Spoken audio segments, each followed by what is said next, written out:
All right. Well, welcome everyone. This is our August 2023 Single Family at Scale coaching call. Smaller group today, very common in the summer. Attendance goes down, but happy that you're joining tonight. Usually Nick does these calls, but I was telling Stacy I'm in Chicago for a strategic coach mastermind. It's actually on Friday, but I'm here for several days, just kind of getting ready and taking care of some things.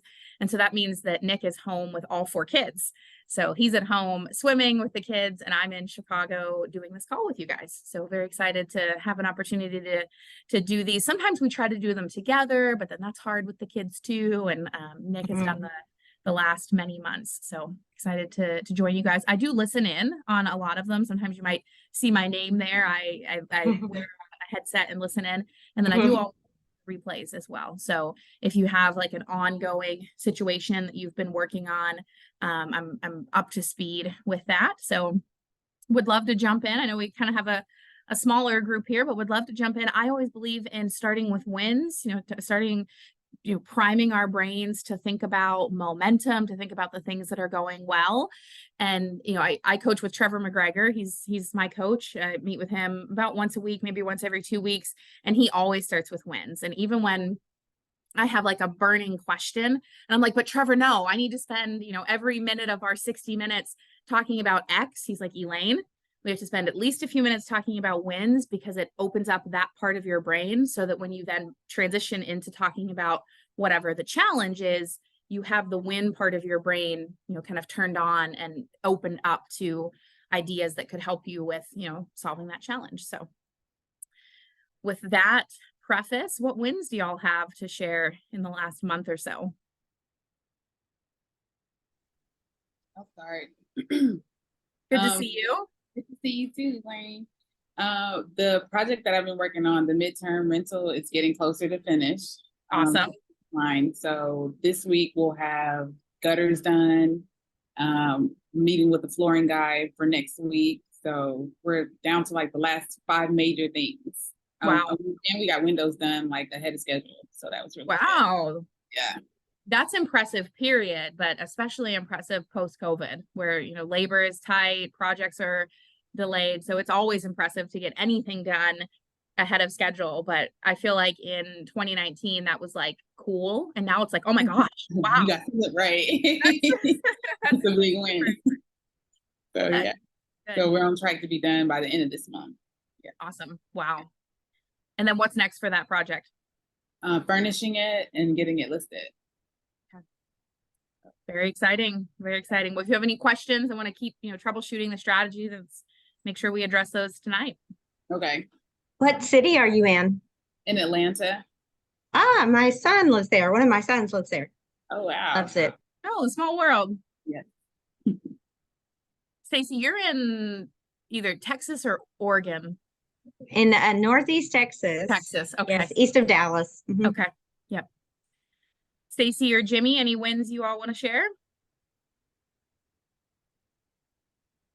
Well, we're getting close to having another rehab rental ready, and it's looking really good. They just put in HVAC yesterday, and then the electrician had to go in and add some things. Mostly we just have flooring left, so that's good. And then we'll refinance. I'll probably just go ahead and start that right away. And we already have tenants waiting in line because our tenants tell other people about it. So that's good. Wow. That's good. Yeah, I love that. I love that both of you are doing very in-depth renovations, windows, electricians, big things, not just paint, but big renovations. Yeah. It's better for refinancing and getting money out. If you just do a little bit, they don't want to do that. Yes. And tomorrow we're supposed to close on a really needy duplex. We're helping my daughter buy, but this is a wholesale. I've never bought an assignment deal, and sure enough, I missed something. Even though I got all of the closing costs from the title company, I missed the fact that in the contract, and where it says the buyer will pay everything, well, the buyer's not the wholesaler, the buyer's me. So I'm paying both sides of everything. It's still just like $2,300, but live and learn. I mean, I'm a realtor. I should have read it better. Anyway, I think that's a big win. We're getting this Yeah. duplex. It's gonna be great for them. So I'm excited. Yeah. Yeah. That's super exciting. Being in the business, just inventory is so low right now. Which leads me to believe that the product will continue to be valuable, right? Because that's economics 101, is that when there's demand but low supply, that whatever that product is valuable. And right now that product happens to be housing. And so that's very exciting to have a deal that's coming toward the cash out refi stage and then immediately putting the next one in the hopper. Mhm. Love it. I Yeah. love it. Let's talk about both of those deals tonight and any troubleshooting you might need to move those forward. Yeah. Jimmy, wins to share? Yeah, I guess the win share would be, we got our 4 unit kind of fully leased up, and all Awesome. stabilized about a month and a half ago. So we're kind of cruising now. One of the units, it's a little bit hard to rent because it was a little bit had a little functional obsolescence to it because it was like kind of a basement unit, but Mhm. finally got it rented out to some college students. Awesome. And I guess, but with that, because when we first took it over, no one was living in that unit, and we were, updating it, renovating it, like many folks are doing. And now that they're actually living in it, we're kind of figuring out some of the some of the problems Yep. with it, obviously. So Yeah. Have you been through that process before, or is this the first time that you're going through that? It's the first time going through like a full renovation kind of value add ones. We used to kind of buy a little bit newer properties. This one's like kind of built in the 1950s or so. And so, galvanized kind of sewage plumbing, and things like that. So we're just living and learning. Yeah. One of the things that it took us years to really kind of hone in on our resident communication. And now I feel like we have a really good process around this. And interestingly, we figured it out with our deep value add renovations, but it applies to our new construction as well. Like literally our brand new, no one has lived in it before, just got a certificate of occupancy, hot off the presses. Houses are living, breathing things, right? And especially after a renovation, right? A renovation is like you've gone into the doctor and had your knee scoped and, things put into your spine and your carotids cleaned and open heart surgery and then you walk out, right? And I don't know if I was just naive before or what it was, but I just had this thought that like, oh, well, after renovation, like everything is perfect. And especially I think, I'm just speaking for myself, but I think it's a common experience that because you saw the before, the after just looks like so good, right? But then we learned from experience that no matter the renovation, no matter the checklists, having our maintenance people come in, cleaners come in, we would go in at all sorts of quality checks. There's just something about someone living there that you figure things out. Like you can run the shower for say 5 minutes to try to make sure that the drain, is draining nicely. But most people shower for say 15 or 20 minutes. So you may think like, oh, the drain is, working perfectly. But then when someone showers, especially if maybe there's several people in that family and, one one is taking a 15-minute shower and then another 15-minute shower and, on and on. Well, then they move in and a couple weeks later, they say the drain is really slow. Just all these little things. This doorknob's wobbly, this socket doesn't work, just all these little things. And I found that years ago when we would move people into our renovated units, I think we were so excited about the renovations, we really marketed that, freshly renovated unit, touched from top to bottom. And then that set people up for this expectation of perfection. But then when they found all these little things, they were, oh man, I thought this was a freshly renovated unit. And I'm like, well, it was, but we weren't showering there, or we didn't plug something into every single outlet. And, we had no reason to believe that one outlet in the far corner of the living room, like didn't work or, whatever.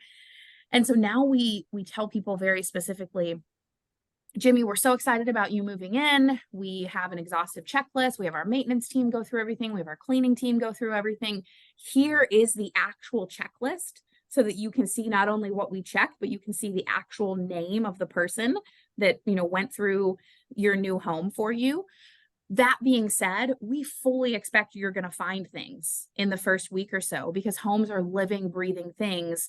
And we want you to be excited about your home and we want you to have the very best experience. So as you're finding those things, just jot them down. And we have a planned proactively for one of our maintenance people to come out after a week and just kind of take care of all of those little honeydew things. That language has totally changed our move-in experience. There's just this sense of calm and excitement. And instead of getting that call on day, say 4 or 5, right? Think about moving, like there's boxes and utilities and mail and, people are maybe they aren't eating their same way they usually do or keeping their same schedule because everything's changing. And then they get to day 4 or 5 and they've found 5 or 6 small things, like 15-minute, $10 fixes. But they just have this feeling of like, oh my gosh, I thought I was moving into this freshly renovated place, but it's actually a dump. But if you tell them in advance, you are going to find a small list of things, and I want you to bring them to me because I want to make sure that this place is as perfect as possible for you. Totally changes the narrative, and then they're very excited about it. And they're like, oh, I have like 8 things on my list. I can't wait for the maintenance guy to come and like take, just shine up these little things. And then interestingly, I'm glad we had that experience over the years because again, I just get excited about things. I'm like, oh, well, we're building Stonehaven townhomes. It's brand new construction. It's $300,000 a unit. Everything's perfect. Like we're going to have this amazing move-in experience. Like how could something be bad? It's new construction, same experience. Right? The towel holder is a little wobbly, or there's a little blotch of paint that looks kind of funny in the light a certain way, or there's still like that like protective film on an appliance and they're not sure if they're supposed to take it off or not, just like all these little things. And so we've carried that narrative over to our new construction, but it's just a little bit different of we're so excited for you to be the very first person to live in this unit, but as the very first person to live in the unit, you're the first person really touching everything, using all the systems. We've done this exhaustive checklist and here it is, but that's very different than being in the unit day in and day out. And we want you to have it as perfect as possible. So write down those things in that first week and we're excited to come out and make sure we take care of them for you. And then now we do that with all of our turnovers too. So we started it after our big renovations, but now we just do it with all of our turnovers because we've also learned that, maybe you're living in a unit and that you have to turn the kitchen sink off kind of just so. And if you don't, it drips. So you don't report a maintenance ticket. It's not a big deal. It took you 2 or 3 days to figure it out. After that, you just had muscle memory. The new person moves in and the sink drips. And they're like, I just moved into this place. Did you not even check to see if the sink drips? And, meanwhile, we just had no idea. Right. And so just by kind of prefacing people that we are excited to make sure that all of those little maintenance things that you find in the first week, we're excited to fix them because we want you to be very, very happy. Coupled with, here's proof that we already did a QA, experience on it. It's not that we're just saying move in and find all the maintenance we didn't check. We're saying here, we checked everything and we know you will find more things. And we're excited for you to find things. It's not bad when you find things. It's a good thing so that we can serve you at the highest level. That's so good. I have found that has people just love it. It totally changes the dynamic of moving. That's so good. Yeah, that's exactly what we experienced basically, because when we marketed, it was like, freshly renovated, and we were trying to portray that experience to them that this is like a brand new almost unit. And I think that expectation and what reality was a little misaligned. And so, yeah, they did have all these kind of little things that we had to address because we didn't, we thought that, when contractors come in, they would do all this stuff and there'd be a little leak on a sink or something that they didn't tighten it up very well, or some things happen. But I think beyond those little things, what's kind of got me into a little bit of a block is, we found out that there was some moisture issues because it's a basement unit. And so Okay. when we come and have had like contractors, kind of they call them like I guess crawl space or basement kind of water not mitigation, but water, prevention contractors come in. They've told us that, it seems like the problem's a little bit bigger than what we thought, where because the Okay. walls are actually kind of cement, like concrete walls. And they're saying that there's a lot of water pressure that's coming from the outside, not any active leak, but just all that water pressure is coming in and causing that moisture and, kind of stagnant air. And he was telling us that, well, to really fix the problem, you have to almost kind of waterproof the whole wall, and that would require you kind of digging down into the, slab and also reframing everything, meaning, he was kind of insinuating like, oh, I should have done this before doing all the renovations, because if you're going to do that, then you're probably going to have to redo all the Yeah. renovations. Yeah. And so that's where we're like, wow, that's, Okay. yeah. Tell me a little bit more. So you mentioned 1950s. Yeah. And when you acquired it, was the basement unit a functional unit? No, it was the vacant unit that they showed. Okay. But it was a And unit that presumably yes, someone was living in, yes, yeah. I like mean, the maybe carpet months was before, all, and they had emptied it to show it. yeah, yeah. Okay. The carpet was all stained. There's, some, um, it, yeah, it was just kind of those like old oak one, cabinets. The bathroom was kind of a little grimy. You could tell that they, it might have been like a, unit that they freshly evicted. It wasn't really well taken care of, and so Okay. we saw it as kind of like almost like a value add opportunity, and so we kind Yeah. of took it on. Excuse me. Was there any evidence with the current materials that were there before you renovated that there had been actual water intrusion? Like, and by that, I mean like Yeah. stains on, cabinetry, stains on drywall, trim that was, Yeah. like wavy and anything like that. Right. No, yeah, there wasn't any active leaks. It just kind of now, we put, like LVP down, and you could see that there's some almost like rust-like stuff coming up from the LVP where after big rains, that kind of moisture settles down in there. And just things like that, where it's more of like, yeah, just relative moisture. And so we try to put like, a dehumidifier in there to help quell things around, but it's kind of got us thinking like, well, what should we do with it? Do we start from ground zero and do it, correctly after this, this current tenant moves out, or, just try and, patch it up as best we can and and deal with it if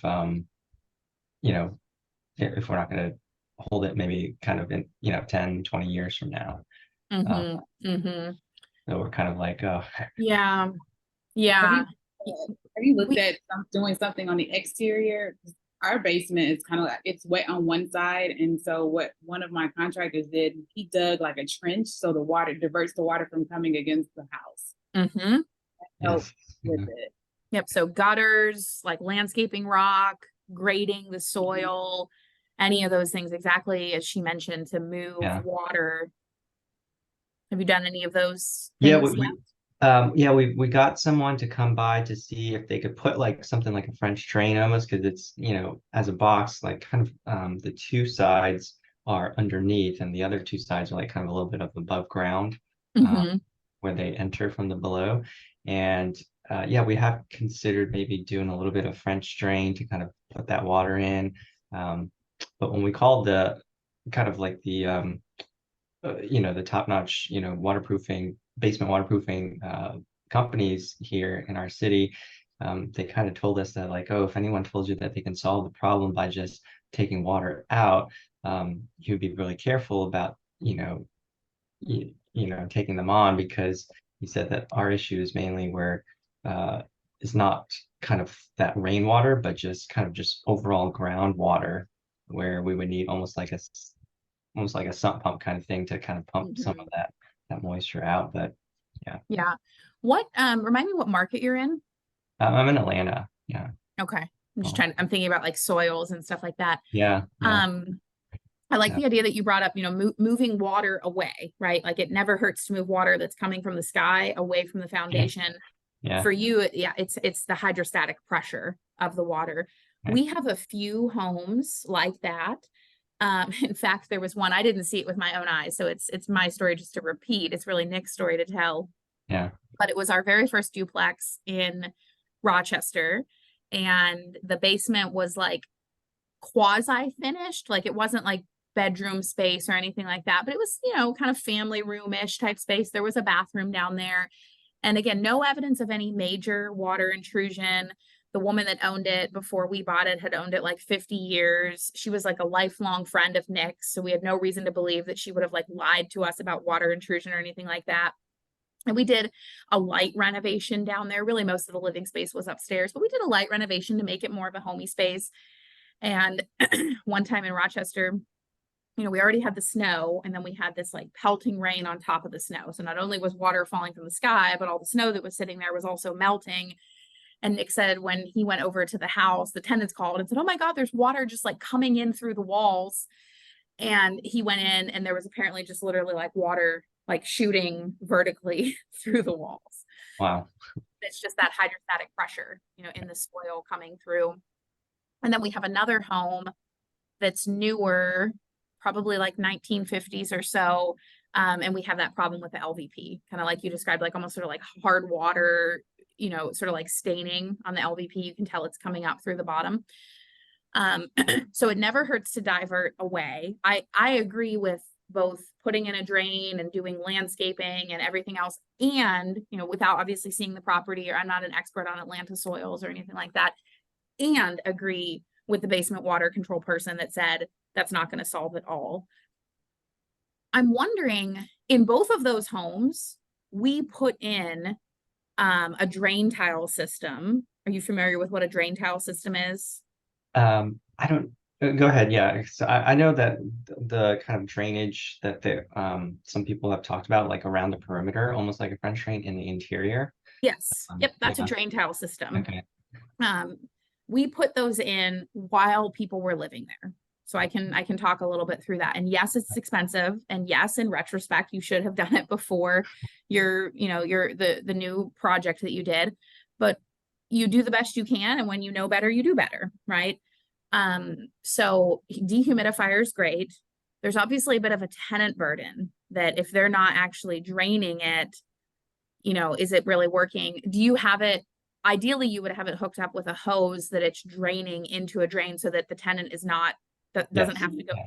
Do you have that set up? Yeah, it's one that has a built-in pump, and it'll go into the there's like a washer dryer drainage. Perfect. Yeah. Very good. You can go over capacity on dehumidifiers, right? Like if it's rated for 1,000 square feet and the apartment is 900 square feet, have 2 of them. Right, there is like the noise factor and those sorts of things, but you can go over to like really make sure you're sucking as much water out as possible. But we put drain tile systems in both of those homes while people were living there, and it's a big expense. I want to say my memory is a little bit fuzzy because these were years and years ago, but I want to say it was maybe like $6,000 to $7,000. And it's big. It's a big project because they basically dig out like a 2 to 4 inch trench or around the perimeter of the home and fill it with sand and gravel and everything, and then the water goes into there and then it's sucked out of there and then pushed away from it. So that's how it kind of cures that hydrostatic pressure of the water. And then you have to redo your flooring, which LVP is actually nice because you obviously you're gonna have to take some pieces out, but then you can kind of stagger them back in. So it should look pretty good, especially after there's furniture and stuff in the room, afterwards. It's not like taking out like a tile floor or something like that. It's harder to kind of patch it back in. And then what particularly caught my ear was when you said there's really just 2 walls. So that, limits the scope of the project. You don't have to do all 4 walls. So something to think about. How does your resident feel? Yeah, well, it got brought up because she went, they're college students, and so they went away for the summer. So the first month they weren't really living in there, but they moved all their things in, and it was the beginning of this month. I remember clearly because she goes, "Hey, Jimmy, there's some mold growing on our pillowcases." Oh, okay. Yeah. And because so I went in there after I installed the dehumidifier, I turned it on. The first thing it shows, the humidity was like 70%. Mm, Yeah. okay. So it was just very, very moist. Yeah. During the time that they were staying there, or that they were leasing the unit but not staying there, do you have any sort of central air, or what's your climate control Yeah. situation Yeah. there? It's central air, but it wasn't turned on. Yeah. So there was. Okay, Yeah. got it. So that's a bit of a gray zone, right? That they essentially abandoned the property. Yeah. That is abandonment of property. Like,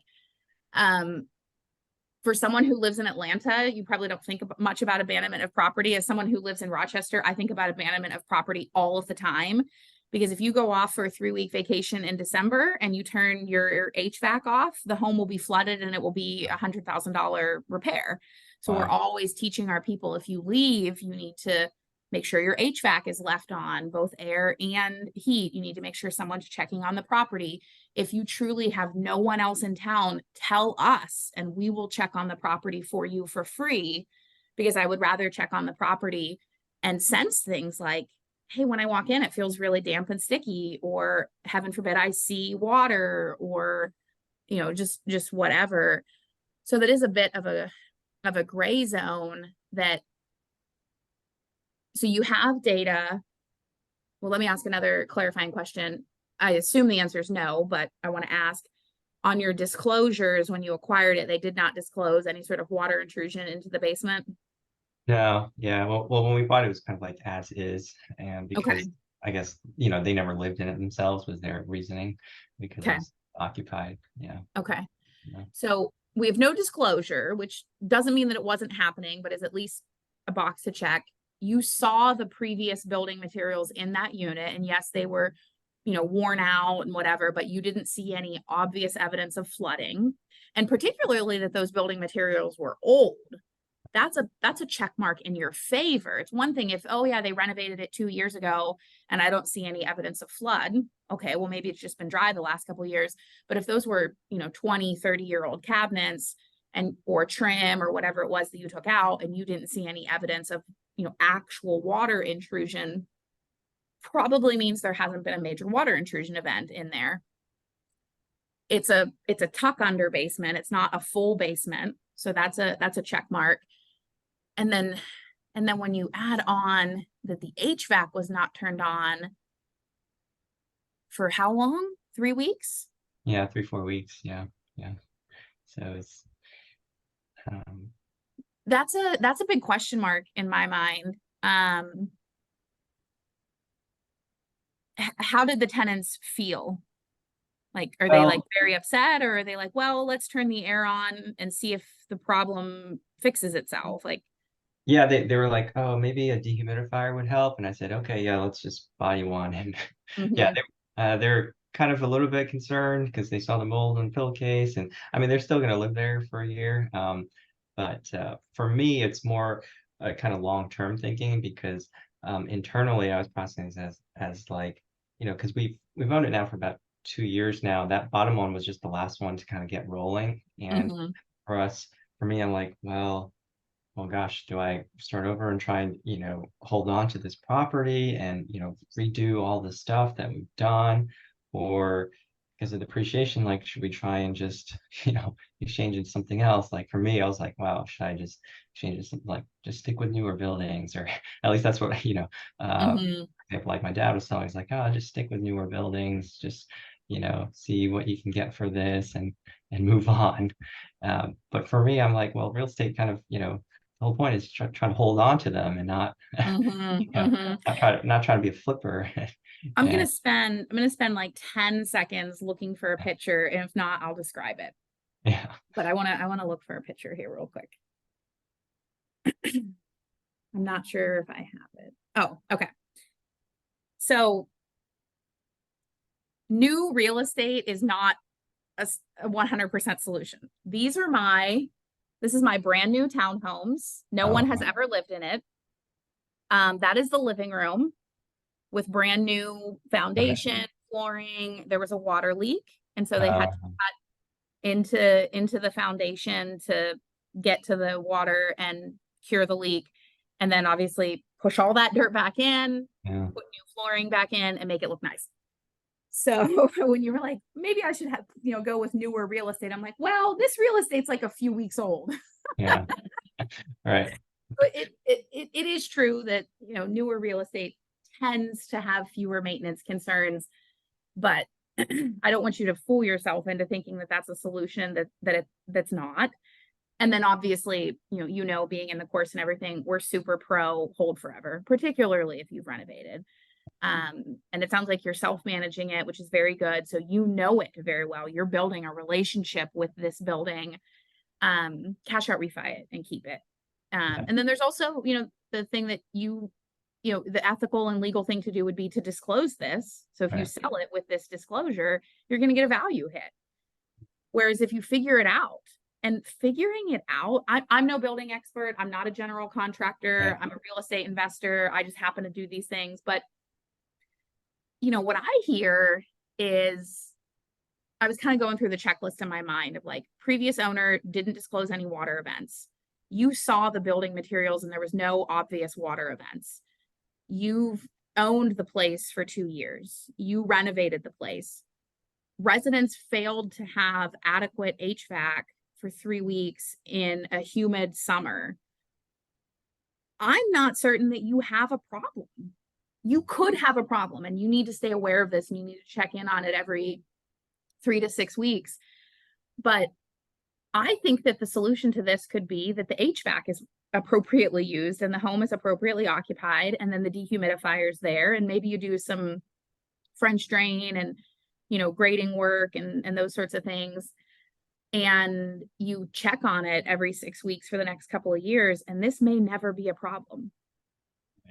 So I would just hate for you to sell it or to put in a $5,000 or $6,000 drain tile system, or make some sort of major decision when there's enough evidence to suggest that the problem might have been that there was no air circulating, not that there's an actual problem. Right. Yeah, I know deep down the right thing to do is to, just kind of tackle the problem and power through it and try and find the solution. But at that moment, it's kind of like when your contractor tells you like, wow, you got a big project ahead of you, where, I wasn't sure if when you guys put the drain tiles, if it insets the actual livable space by a little bit, where I didn't know if you had to reframe it so that you actually have drywall now instead of just concrete. Because I guess with the drain tiles, they have to put like almost like a vapor barrier up a certain height to catch that water coming in from the walls. So I didn't know if you had to reframe for you guys. No, we did not have to reframe. So one of them, the older home, the walls are just kind of concrete. That's the one that's like sort of quasi finished. They're not concrete, they're cinder block.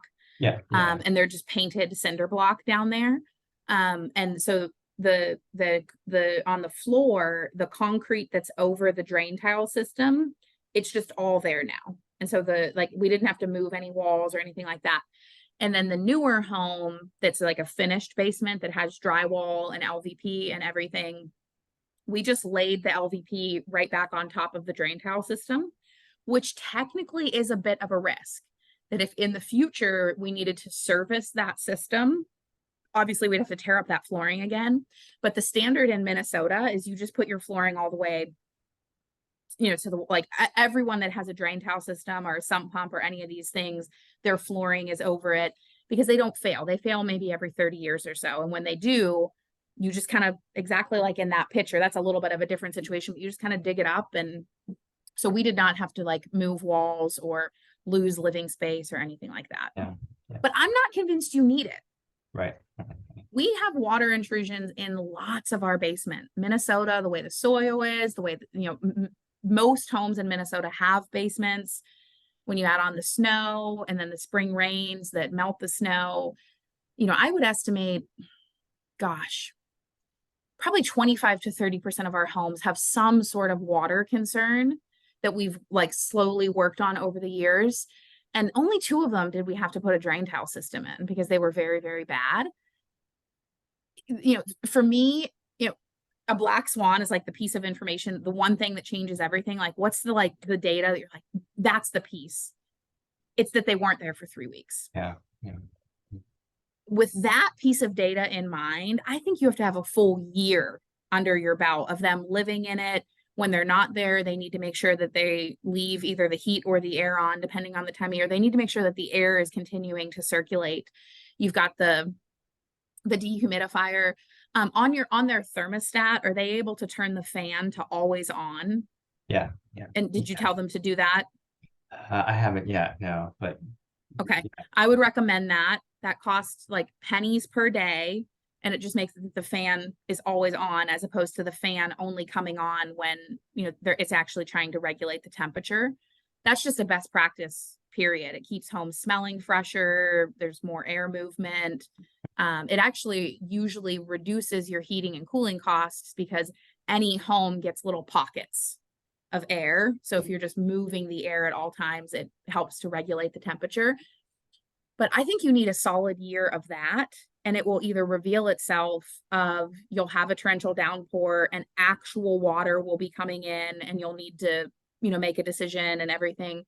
Or you'll check on it, you know, say every 6 weeks. I would not just set it and forget it. I would check on it because you want to make sure that you don't get mold in your walls and, you know, other sorts of things. But, you know, you check on it every 6 weeks. And after about a year, you say, I think that was just because they didn't have the HVAC on. So I guess like the moral of the story is, based on what I'm hearing, I don't think we have a conclusion that you have a problem. I don't think we have a conclusion that you don't have a problem, right? And that distinction is important. But I don't think we have a conclusion that you have a problem. I think the conclusion is you need to continue to investigate, but you have very good reason to believe that this was essentially tenant error. Sure. Yeah. And all the specifics, you know, I'm sure, you know, I'll work out throughout the months, but I think going back to it when you started, you know, like positive thinking leads to more positive thinking, and negative thinking just leads to more negative thinking. So Absolutely. I was thinking about all this, like, you know, all these setbacks, and I'm like, well, the galvanized pipe, their lifespan is really only like 50, 70 years, and we're kind of coming up on that. If it's built in 1950s, I'm gonna have to re-pipe all this galvanized piping, and that's gonna be like another 5-figure cost. Kind of like, and then like, let's just burn it down. Like, we don't even need to sell it. We'll just burn it down. Right. Yeah. Like, so it's just, yeah. So it's kind of that kind of rut. Yeah. When that happened. What's your opportunity to potentially do a cash out refi on it now that you have the last one rented? I think it's high because I can show, you know, especially if I make it to the end of until the beginning of next year, where, you know, we've showed stabilized rent, because I know nowadays the banks are looking for you to be, you know, stabilized for at least, you know, a season for at least 6 to maybe 12 months now. I guess maybe this is also another mindset thing, but when we first purchased it, we had a really good rate. It was like a fixed 30-year for like 3.6%. And all the cash out refis now are like, you know, I don't know, probably 7.5 or 8% now. Yep. We've obviously so what built, do you do? Yeah, we built a little bit of equity on it, but personally for me, I'm just like, oh, that's, you know, it's hard to let go of a nice rate, 30 years like that. So, are you an investor in either of our funds? Do you mind me asking? So I didn't know about your funds until the beginning of this year, so I already missed out on the on your fund 2, but yeah, I'm on the wait list for your fund 3 coming up. Awesome. Yeah. The reason I asked is really what I should have asked. I should have just gotten directly to the point is, do you come to our quarterly updates for our funds? Yes. Yeah. Then do you remember what we're doing to still get our cash outs while keep our lucrative original mortgages? Yeah. So I guess you put on a second mortgage. Exactly. On that. Yeah. Yeah, exactly. And we have not found that has caused any problems. If anything, I don't know if it's just the story I'm telling myself, if my own mindset, but I feel like the banks respect us because they're like, oh, well, they're not dummies. They're not going to give up their 3% mortgage. Like they've got some business sense about them. Like, I think it's almost a check mark in our favor that the banks see like, well, we're trying to, be creative and not just make, not just like chase a strategy just for the purpose of chasing the strategy without understanding all of the fundamentals behind the strategy. So when we say, well, yeah, we're cash out refi people, of course we want to keep doing a cash out refi, and there's no way we want to give up this debt. How do we figure something out? Banks have been eager to do second mortgages. What is your current financing like? Is it with a local bank or a big bank, or what's the situation?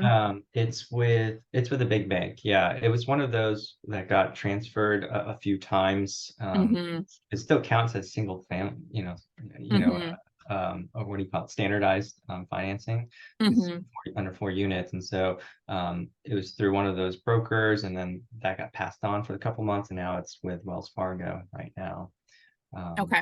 So it's about about 550 or so on the mortgage. We purchased it for about 735, and we put close to 100 grand in amongst all 4 units Of cash? Yeah, just through the renovations. Yeah, it's about 25. Okay, but you didn't have a construction loan or anything for that? You just paid for that out of pocket? Okay. Right. So you're at, say, 835, and then what do you think it's worth? What do you think it would appraise for? That's a good question. There's some 4 units that are coming out, like same 2-bedroom, 1 baths. I think they're asking for a little bit too high because it's kind of stagnant on the market for a bit.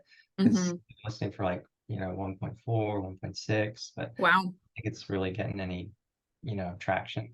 So yeah. What about things that are selling? What numbers are you saying? 1.2? I think I don't know if a gross rental market is appropriate for these, because there's duplexes that are selling. So like 2-bed, 1 baths, 2 units that are selling for about like 560 to 600. Yeah. So if we multiply that by 2, 1.2. Yeah. Okay.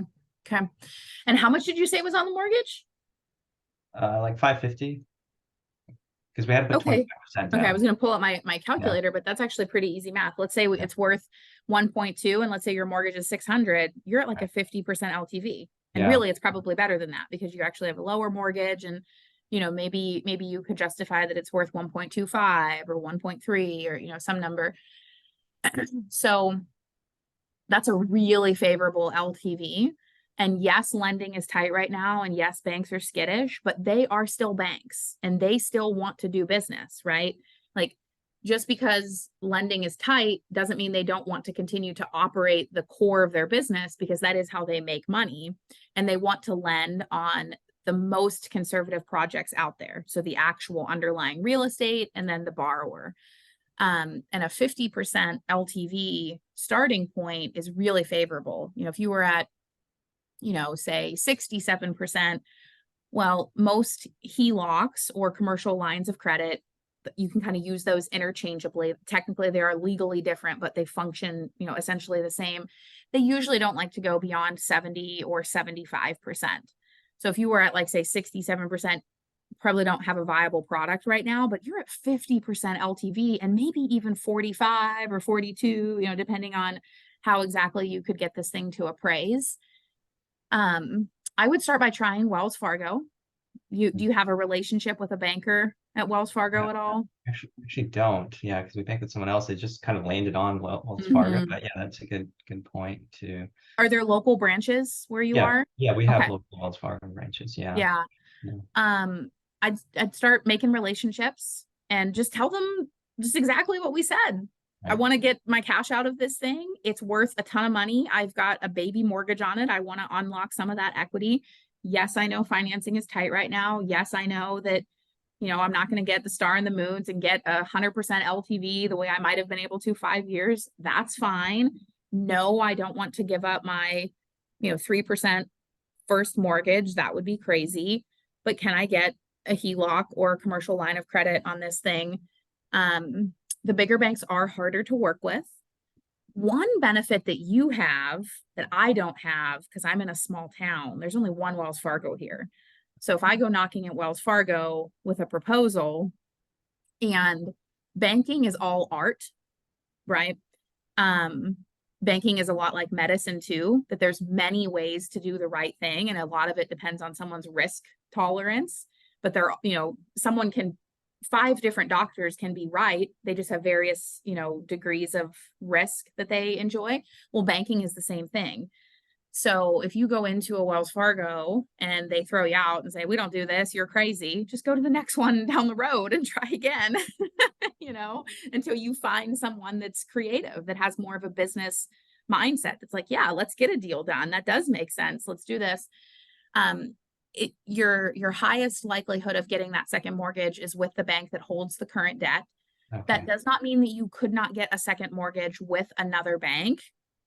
It will be harder just because a second lien is obviously subordinate to a first lien. And so it's a more vulnerable position. Well, if one bank holds both the first and the second lien, well, then the second lien really isn't more vulnerable. But if it truly is 2 different lenders, then that second lien holder is vulnerable to the first. But it sounds like you have a really compelling story. And I would start with Wells Fargo. If you get no at one Wells Fargo, I would try to shop around within Wells Fargo first. And then after that, just shop around with your local regional banks. The smaller, the better. I always tell people, just open your eyes as you're driving to the grocery store, or wherever it is. You will see that there are just banks everywhere. When you're not looking for them, you don't notice them, but when you're looking for them, they're literally everywhere. The smaller, the better. And then just tell them exactly what you want and see if you can get up to, even a 70% LTV would give you a sizable chunk of change back to buy the down payment on the next project. Mm-hmm. Got it. Don't sell this thing over the fact that your tenants didn't turn the HVAC on for 3 weeks. After owning it for 2 years and doing these tough renovations and placing residents and no. Right. Give yourself at least 6 months to figure out if you even have a problem. If you don't have a problem, maybe go the cash out refi route. I maybe wouldn't cash out right now, right this second. Right. I maybe wouldn't go to Wells Fargo tomorrow, because if it turns out you do have a problem and you do want to go down the sales route, kind of no sense doing a cash out and then selling it, a few months from now or something. But if, say, 3 or 4 months from now, you're not having any additional problems with the water because the HVAC's working, they have the fan on all the time, the dehumidifier is working, don't sell over a resident's stupid decision to abandon the property for 3 weeks. Do you have an abandonment clause in your lease?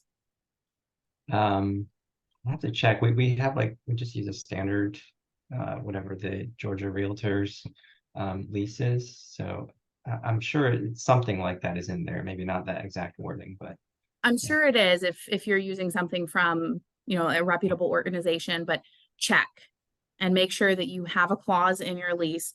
Ours says that if a property is vacant for more than 1 week without notice, that is considered to be abandonment.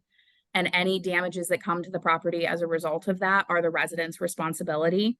We've never had to actually invoke it, but we tell people usually kind of at the start of the summer, hey, you're probably going on vacation this summer. Don't abandon your property. Ask a neighbor, ask a friend. If you have no neighbors or friends, ask us. We'll do it for free. And then we do it a ton in the winter. That's not as big of a concern for you, but we'll send it out, once a month in the winter. If you're leaving for more than 3 days in the winter, we want to know, because we don't want your stuff to get ruined and flooded. And we definitely don't want the property to get ruined and flooded.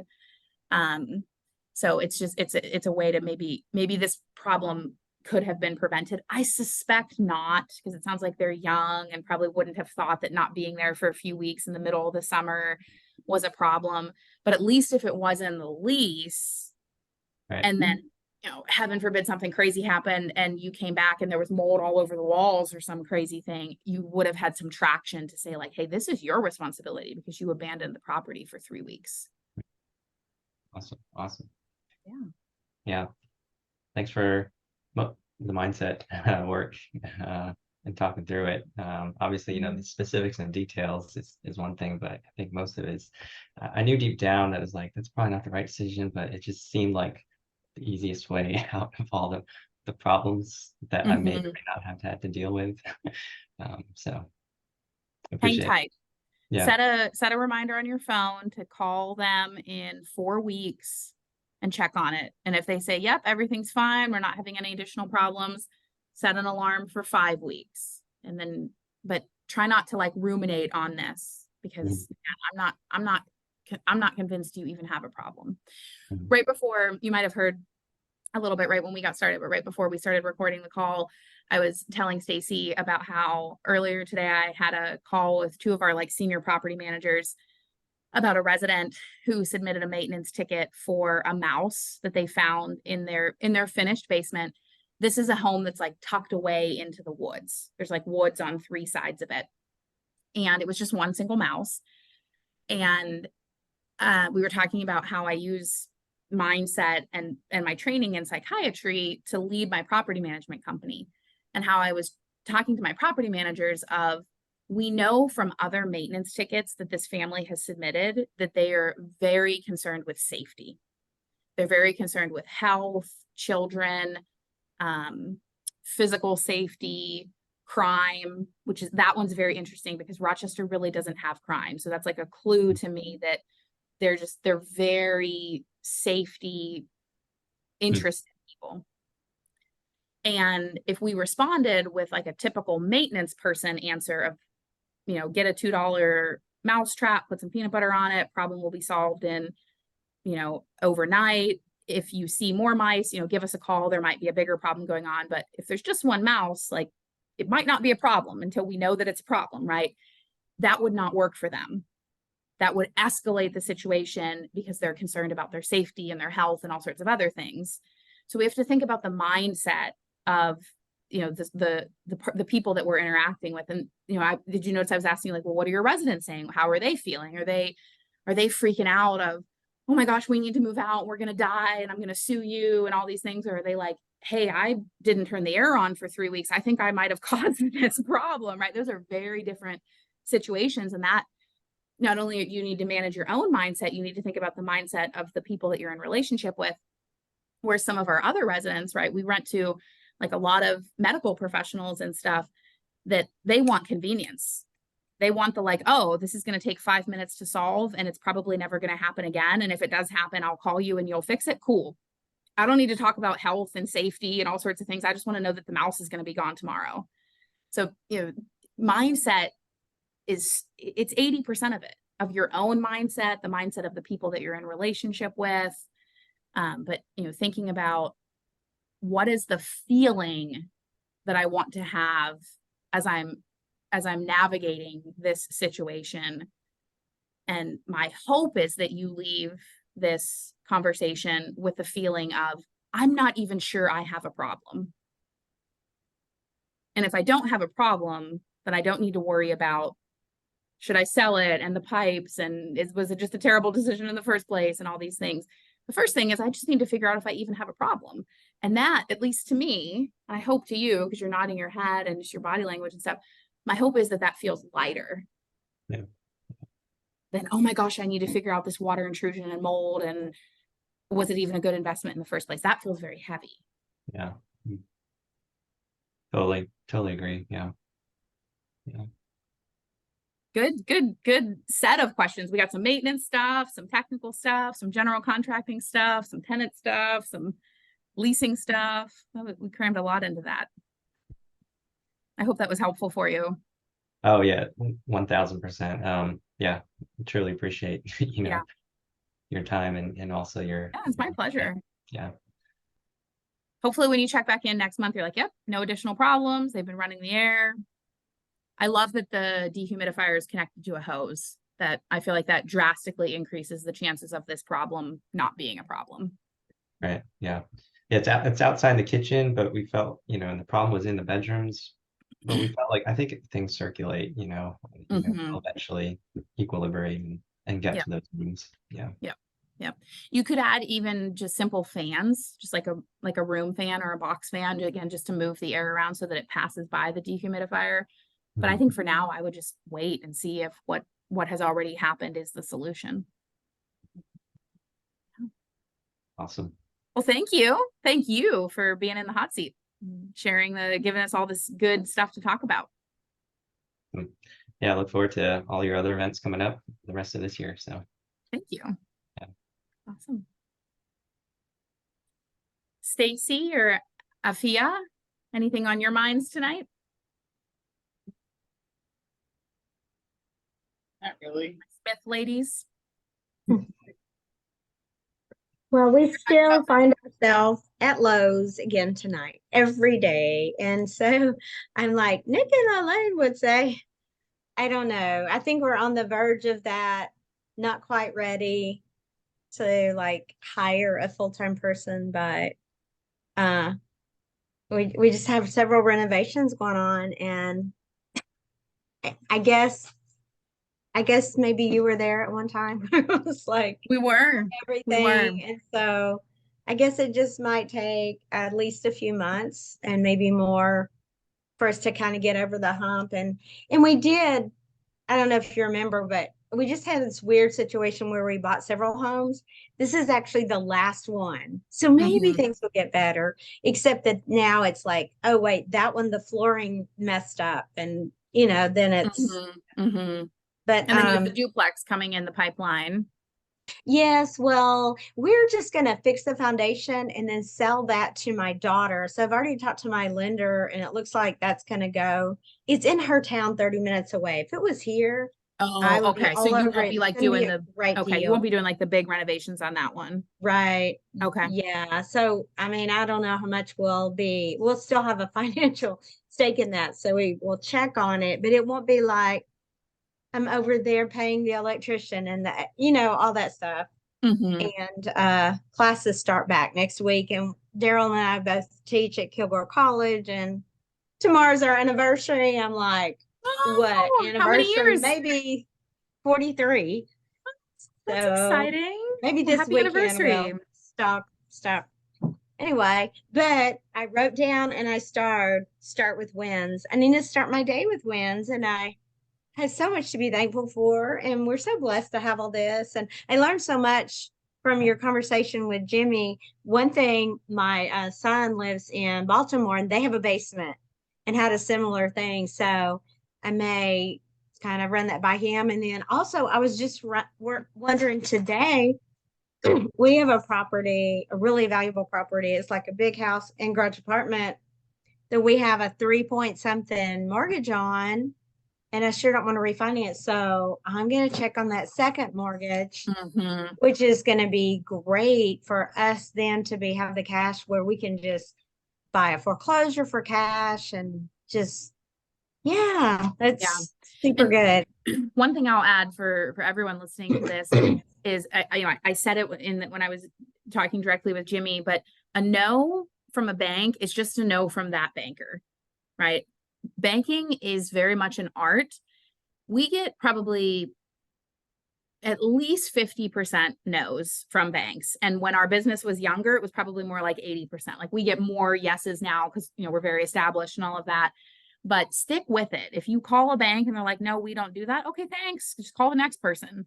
The first time we cracked this nut, it took us like 13 banks to do it. And then we had an actual example. And then it wasn't just like, oh, we have this idea. It was, oh, on this property, we have this mortgage and this mortgage. Here's the paperwork. Here's the promissory note. Here's how it worked. Here's the interest rate. We want to do that on this building too. And this building. And oh, okay. Because once someone has a model, it's so much more real versus just this like abstract idea. So just prepare to have stamina. And if you get an easy win early on, great. Use your stamina for something else. Right.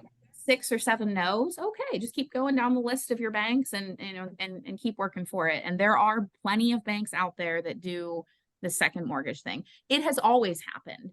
Okay. It's just a more, you didn't need to do it if you had a 0.5 and then you were refining to a 3.6. Well, who cares? You just refi the whole thing. It's a hassle to have 2 mortgages anyway.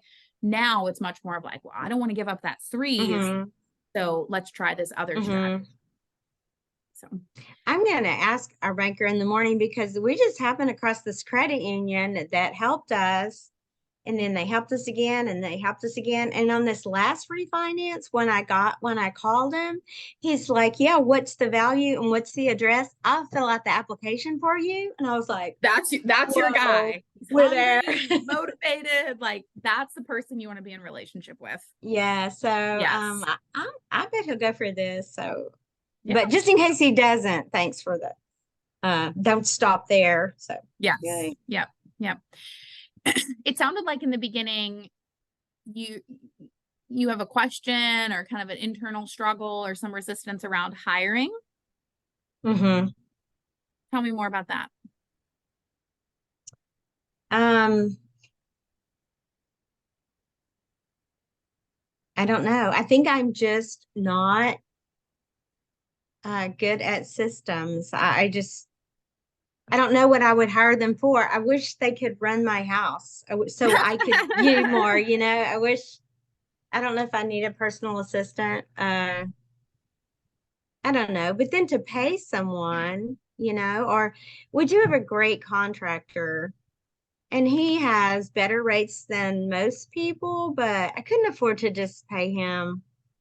I don't know. Mm-hmm, mm-hmm. I don't know. I don't know what I don't know. So yeah.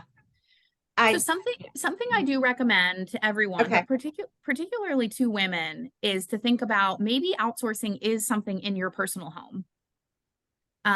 Because it's a little easier to kind of get your hands around of I'm gonna hire a once monthly cleaner or a once weekly cleaner or someone to mow the lawn or something like that. And then if that frees up 2 or 4 or 6 hours of your time that you're not, cleaning the toilets and mopping the floors, that you can be putting together deals, well, then that might be all you need. It need not be this big, oh, I'm going to create a business and hire a bunch of people and have general contractors and all these things. It could be something as simple as, with the pace of our life and everything, a once monthly cleaner would free up 6 hours of my time. Well, that's a lot of time to then dedicate back into the business, or a once weekly cleaner, if that makes sense.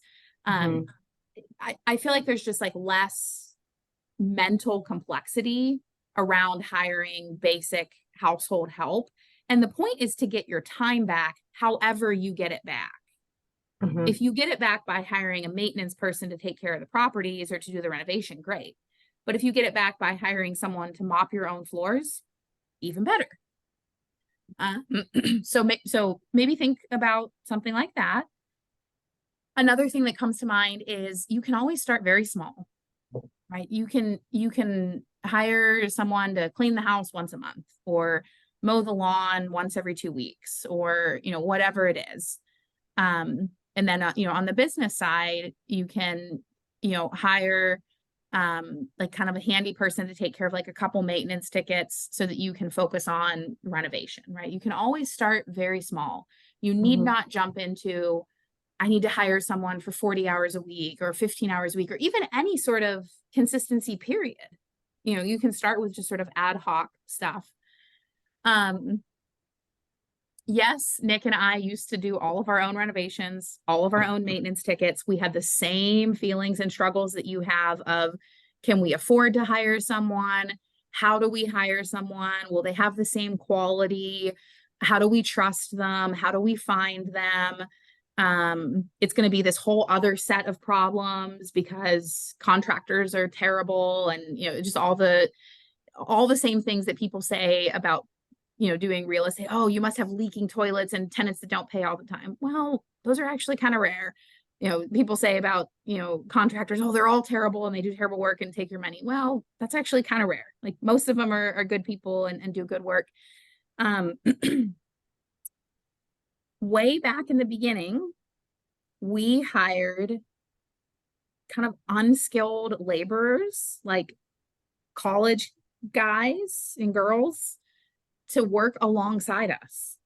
And that was kind of the stepping stone of how could we get through our projects faster, but we didn't have a lot of money to hire. We still wanted to very much be in the driver's seat. We were working full time like you guys are. And so Nick would go to the properties. I was mostly in the hospital, so I wasn't doing much of the renovations, but Nick would go to the properties and he would have a window, say from, let's say 5 to 9 p.m. Well, you can get 4 hours of work done, but if you have two buddies, you can get 12 hours of work done.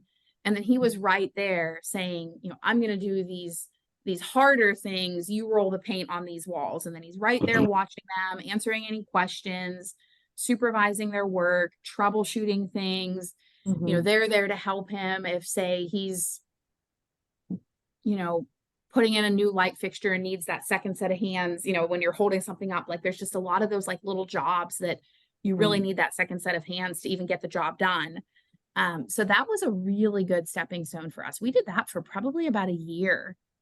And then just slowly it was like, well, maybe, Nick has a 4-hour window and he's going to kind of get some people set up and then go check on another job site and get some people set. And then before we knew it, we were just supervising the projects instead of like working right alongside. But that was a really great stepping stone. And I immediately clued in on the fact that you guys are at a college. So there's probably a little bit of like an ethical boundary that you probably wouldn't want to hire someone that you teach directly. But I see no reason why you couldn't hire someone that's just at the school in general, that, isn't on either of your class rosters, that wants to make, you're in kind of a lower cost of living area, 16, 18, 20, 22 an hour. You'd need to like kind of test it out for your area. In my area, it would be 20 to 22 an hour. Working alongside a skilled person. Like that, not only are they getting paid, but they'd be learning a lot. And then you guys would be able to get 8 hours of work done in a 4-hour slot because you have a buddy there with you. That would be huge.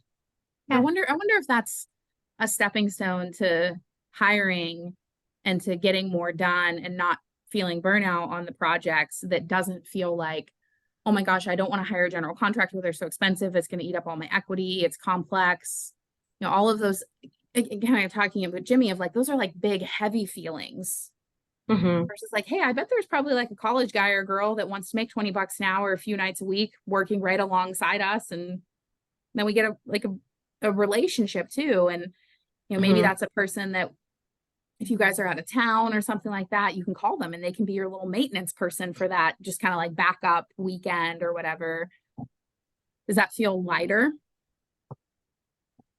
Well, it feels like a good idea. We have a contractor that we've used that we can call to do anything, which is amazing. I consider myself the general contractor because he doesn't do electric and HVAC and but I'm almost thinking we have something we need to redo, and this is making me think, really, it's not very much. We should get in there and do it with a helper, and we would save a ton of money and, get it done now and train somebody. Probably a lot of people. I know there's a lot of students interested in real estate investment. I don't know if this would give them a taste of the hard work involved. Exactly. It gives them a front row seat, and people are often motivated by, more than money, right? Like that maybe this particular person, they wouldn't babysit for $50 an hour, but they'll hang out with a real estate investor for $20 an hour. Yeah. Right. So not only do they get to help you, but you get to help them by just them being around you. And no doubt while you're laying the floor or rolling the paint on the walls or whatever, they're going to ask some questions. How did you get started? What's it like? And then you get that sense of, satisfaction of sharing and mentoring. And then they get, not only money from the job, but invaluable value from just being around you. From a legality perspective, I would recommend hiring on a 1099 basis. This is like temporary, intermittent work. They're not creating an employee-employer relationship. Of course, follow your own state laws and those sorts of things. But then you don't have to worry about like payroll software or anything like that. Collect a W-9 from them, with their name and either social security number or EIN. And then you just pay them. And then at the end of the year, you give them a 1099. So it's very, I feel like sometimes people get wrapped up in like, well, I'm not sure how to hire because of payroll. We didn't have Yeah. actual payroll for years until someone was truly a full-time W-2 employee, and then we, Mhm. we no longer could have a 1099 relationship. And 1099 relationship is very simple from a payroll perspective. So I don't know if that's a complexity that you have in your mind, but it's one I feel like people often bring up. So I wanted to make sure I mentioned that. Yeah, well, I'll just be careful with that because I do 1099s, but technically you can't tell them what hours to be there to do a 1099. So That's I'll right. make sure that I phrase everything properly. So you can't enter into an employee-employer relationship.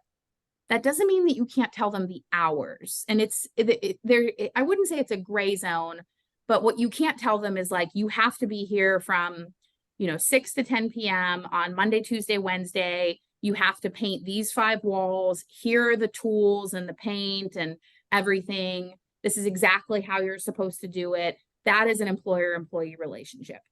Okay. You absolutely can say the job site is open from 5 to 9 p.m. Will you be there?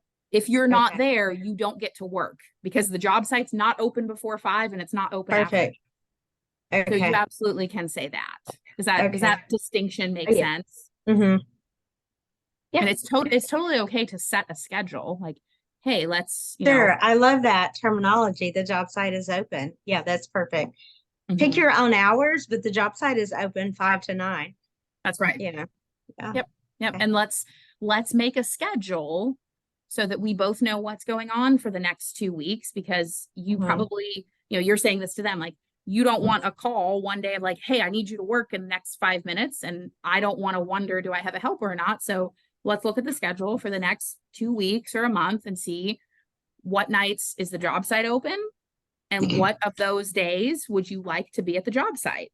And then you're not Okay. entering into an employee-employer relationship. I'm not an attorney, all of those sorts of things, but that's how I would navigate that, which is very different than I'm hiring you from 5 to 9, Monday, Wednesday, Friday, every day of the week. If you miss those days, that's, missing work and you're fired. That is an Correct. employee-employer relationship that would require W-2 payroll. Okay. That helps a lot too. Just these little things help so much. So are Jimmy and Afia both in the Atlanta area? Yeah, I believe so. Yeah. Yeah. Yeah. You guys should meet. Yeah, we should. Yeah. Actually, I remember my son, he used to live in, gosh, it was kind of within the lake, I want to say something Springs.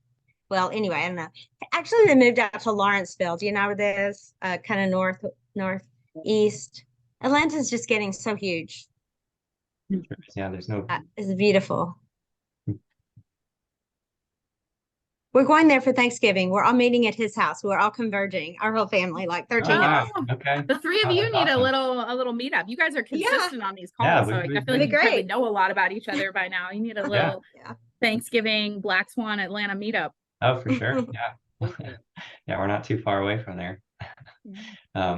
Yeah, Elaine, you were talking about you and Nick kind of hustling in those earlier days when you're in the hospital, and he was there at night, kind of doing all these projects, trying to do them by himself, along with trying to hiring up. And I was wondering if you had your kids back then or not. Because you have double of what I have now, and part of the conflicts that come up in the household is, how do we be more present at home when they're at a younger age? And that's how I justify trying to hire out some of these tasks so that I can, spend that time back home. But there's just certain times where you just kind of have to be, at those sites to see it. And this unfortunately happen in the evenings when you're, working and during the daytime as well. And so wonder how you guys kind of work through that. And yeah. Excellent question, and an ongoing thing, right? That we're figuring out, day to day. Just today, I was just kind of sitting and thinking about, kind of our own schedule and things that we have coming up. And our kids are at the age where they have some after school activities. And my mind was like, okay, well, like I can have our nanny drive them to and from. And then I'm like, well, wait a second. Like, I want to do that. I want to drive them to their little soccer practices and stuff like that. So yeah, it's kind of that balancing, what do we outsource versus what do we want to be there for? When we first started real estate investing, we did not have children. Our very first, I call it a flip, you know, we didn't sell, but we renovated it, was pre-children. Our second one, our daughter was 9 months old when we acquired that property. So some of it was, and I was in residency. So some of it was, Nick would be with her in the evening from say like 5 to 8. And then in that time, I would get home from the hospital and we'd spend a little time together. And then she would go to bed and then Nick would leave. Now that was pretty hard on him because he was, you know, working from say 8 to midnight, coming home, sleeping from like midnight to 6:30, 6:45, and then getting up and going to work. He always enjoyed that. And the nice thing was it wasn't like he had to be there. If there was one night that he's just like, I'm really tired, or, you know, I want to watch a movie or just be with you or whatever, he could just choose to stay home. But that was some of the things that we would do. That was when we first started hiring childcare, because the nights that I worked late, if I was working like second shift or overnight, then you know, he's always been someone that like loves to work and just loves to just go and not sleep much. So he almost felt sort of like, almost like he was in prison. He's like, well, you know, our baby goes to bed at like 8:30 and then I'm just like stuck home. So we hired help that would come when our baby was sleeping. And that was kind of how we balanced like, well, I had to be at the hospital and Nick doesn't need to be there when she's sleeping. We want to be there when she's awake and going through, you know, dinner and bath and all of that. And then he would put her to bed and then he would leave and our childcare would come. We did involve them quite a bit. When we got to like 3 kids, it was just too much. I mean, that we had several disasters. One time we took the kids to lay grass seed at a property. We're like, how do you mess up laying grass seed? We even had the little like thing that you know, press the button and the seed just like kind of shoots everywhere. Our son was like 2.5 and he took the hose into the kitchen and like was just like spraying, you know, I'm like, that was the time that we're like, you know, we want to involve the kids, but like maybe we just need to wait a few years on this. And then kind of as we were having more children, the business was growing. And that's when we were, you know, I was like, Nick, you know, if I'm off on, you know, you get 1 day off a week in residency. If I'm off on Saturday, I don't want you renovating. So let's get these helpers so that on Wednesday, Thursday, Friday, you can get, you know, 15 hours worth of work done. And then we're all taking Saturday off. So that was kind of how we balanced that. Or we would, you know, maybe go to the property. And like if our daughter was sleeping, she would sleep in her car seat, like right there in the living room, and we would like work on some things. So it was always just kind of a day-to-day decision of, you know, what resources do we have available? What are we excited about? What do our kids need? What are their biological needs? When they're really young and they nap a lot, it's actually way easier than when they get to be, you know, 15, 18, 24 months when they're just go. And then when they get a little older, you know, we could take them places and either like try to involve them or put them on a screen, which we didn't like. But like if we had to go take care of something at a property, we could just give them, you know, the cell phone for a little while. But it was just, there's no like grand answer. It was always just, you know, kind of how can we involve the kids? If we can't involve the kids, what's kind of the next best thing for them? Is it doing it when they're sleeping? Is it kind of batching up the work? Is it that they come along and at least they're sort of there, but they're kind of watching on a screen for 30 minutes or something? And then exactly as you said, just always asking ourselves like, well, if the point of this is to have freedom, we probably want to have other people doing those things. You know, to what I said to Stacy, like very early on, I was like, I'm not going to clean because when I'm home, I want to be with the kids. It was when my son, I remember it so vividly. I was standing in the kitchen and I was loading the bottles into the dishwasher for like the 1000th time. And he was over in the living room, kind of, you know, fussing. He was probably like 6 months old. And I just remember thinking, the few hours a day I'm with him, I'm loading the dishwasher. This is just bananas. I should be using my real estate income to pay for someone to load the dishwasher so that I can, you know, be home and hold him. And then just, you know, it's like things are evolving as our kids get older, they're doing more. We want to be with them more. they also like have things on the weekends now. You know, like, and two of our kids are at an age where they're dropped off at birthday parties. So all of a sudden it's like, oh, we don't have two of our kids for 3 hours. They're out at birthday parties. Like, is there something we can do in the business? Today, we still work a ton in evenings and weekends. It's more administrative work. We're not necessarily swinging a hammer anymore. We are like walking job sites and meeting with our people, but it is a little easier to like pop over to a computer and do some administrative work for the business while the kids are at a birthday party or watching a movie, or, you know, one of us is with them and the other's working. So I feel like I just rambled for a while. I don't know if that was helpful. I think the moral of the story is it's very much an evolutionary thing, like day to day. Yeah. Like, what does the business need? What do the kids need? What are we excited about? Mm-hmm. Yep. Certainly being in alignment helps as well, because I always get the blame for, you know, oh, I'm always playing for the future, but it's too far in the future, and you're never really, you know, actually present in the now, where, you know, we have like a 2-year-old and also like a 6-month-old, and so it's like she's like, well, you know, why can't you be more in the present now, you know, instead of trying to always think about the future, where who knows what will happen next. And Nick and I are very similar in the, you know, from what you shared there in your relationship. I don't know if that's like a male female thing or if it's just a coincidence, but, you know, Nick, after he spends, I'd say 90 minutes to 2 hours with the kids, like, he's good. He's like, okay, I got what I needed for the day. And I'm like, no. Like, you need to spend like hours and hours and hours with them, because that's where you develop the bonding, and that's where they, you know, finally say the thing that's really on their mind. And, you know, he's just like, at that point, Elaine, like, the itch is scratched for me. Like, you need more hours, but I don't.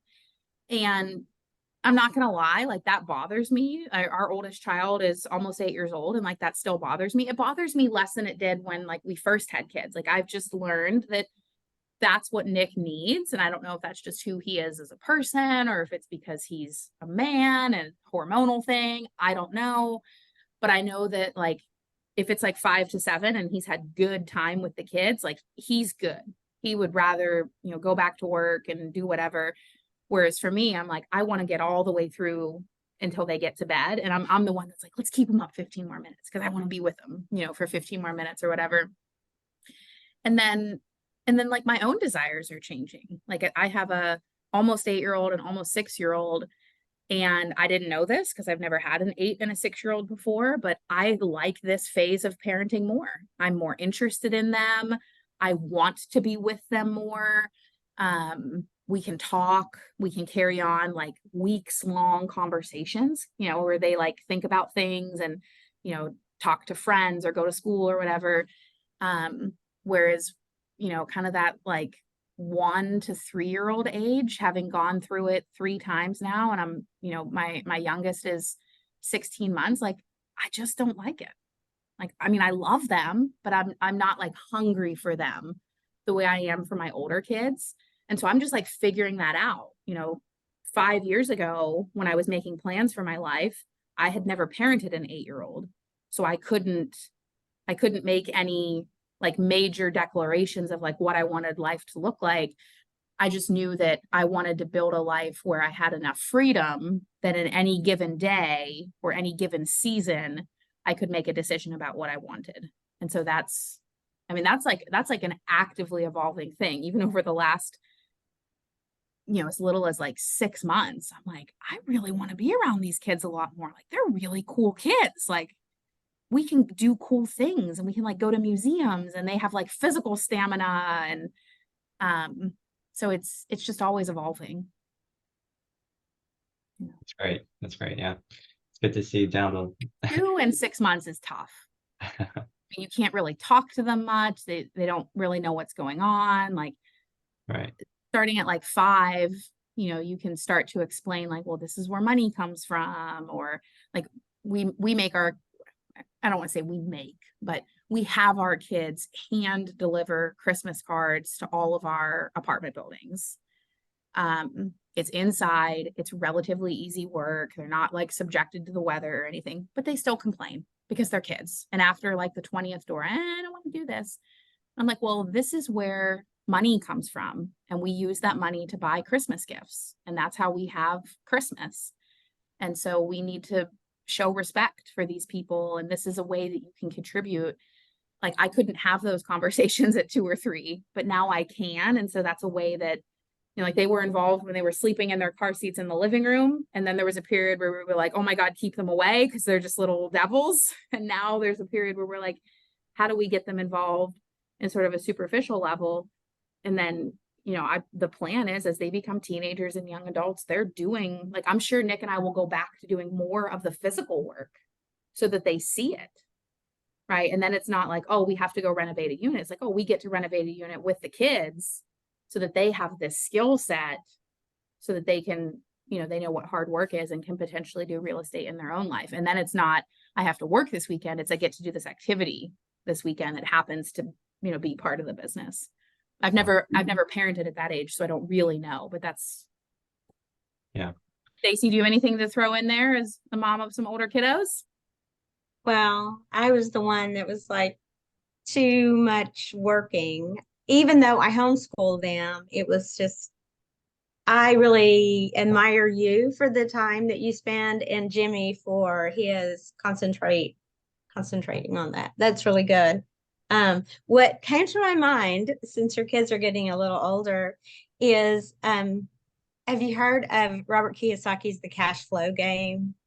I It's about have, yeah, how I've they're never raised. played it, but you think So they're I old enough played to get with into my- it? Yeah, well, my grandkids were like 8, 10, and 11. Yeah, especially the 11-year-old. But I'm telling you, they were recording their assets and their liabilities and their income, and it's amazing. So, yeah, I can envision you playing that with your kids one day and loving it. But it's fun. I play it with my college students too. I teach accounting, so Yeah, there's a works. little group here in Rochester that meets, I think, like once a month or something, and they play, and it's kind of all ages. A lot of people will bring their, you know, young adolescent kids, and then, you know, all the way up to adults. I'll end on this cute little story. So our daughter Selah, she's almost 8. She's going into 2nd grade, and she plays with little like Hatchimals and Polly Pockets and, you know, just little like knick-knackery toys.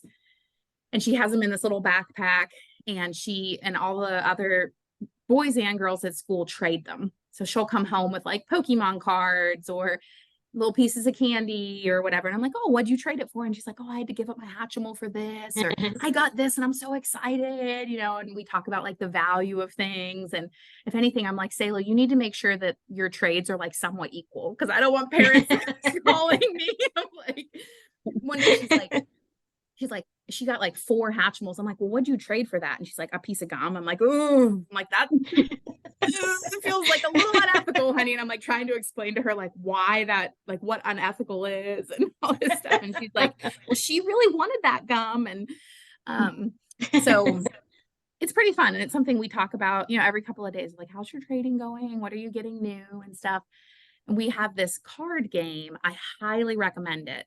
On Amazon. It's just Google, like on Amazon, Google question cards. There's all sorts. There's like family, romance, friends, funny, like any sort of like topic you want. We have several little decks, and then one of them's family. And so it's more for like kid questions. It's like, what do you like about your teacher? What's your favorite thing about your parent? You know, what's your fondest memory? Whatever. And one of the questions a couple weeks ago was, what is the most important subject at school? And we all take turns, like who answers it first. And I was like, oh, I think it's, you know, reading and writing, because that's the foundation of how you then learn everything else. And Selah said, I think it's trading, because that's how you get what you want. And, you know, just this, again, like, you know, you can see from my smiling and stuff, like, I'm just so much, like, I'm so interested in them because they have these, like, she couldn't have said that at 3 or 4, you know, but at 7.5, she has this whole world. And I haven't quite connected the lesson for her of like, you know, well, that's what we do, right? Like we have a product and we trade it for money, and we have work and we trade that for money, where people give us the work and we give out the money. You know, that's like a little abstract, because money is a little abstract at her age, but it's getting close, right? She understands like a Hatchimal is worth a piece of gum, and like we can like move those lessons along.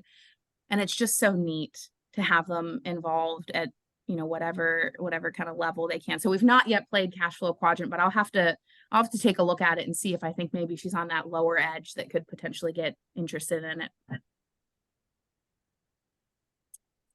Yeah, I think there's also a cash flow for kids, which I have not seen in person. You probably could just skip that one and go to the other one.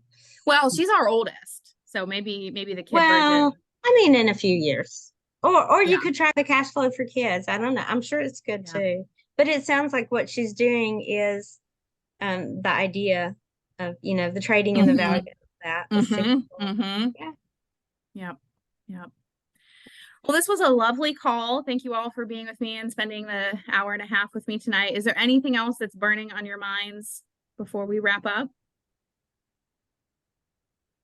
Thank you so for your much. time. Yeah, absolutely. Valuable. I'm going to stay on just to kind of you. say hi to Hi, Angel. I saw you're joining there. We're actually just wrapping up, so sorry to miss you tonight, but the replay will go out. I'm in Chicago and I have my laptop, so it might be more like this weekend before Rachel gets the replay out, but it will go out. You've not technically missed it, and for anyone else that watches the replay too. So, well, thank you all. This was a blast. It's always a pleasure to be with you guys and hear about your updates and troubleshoot through things.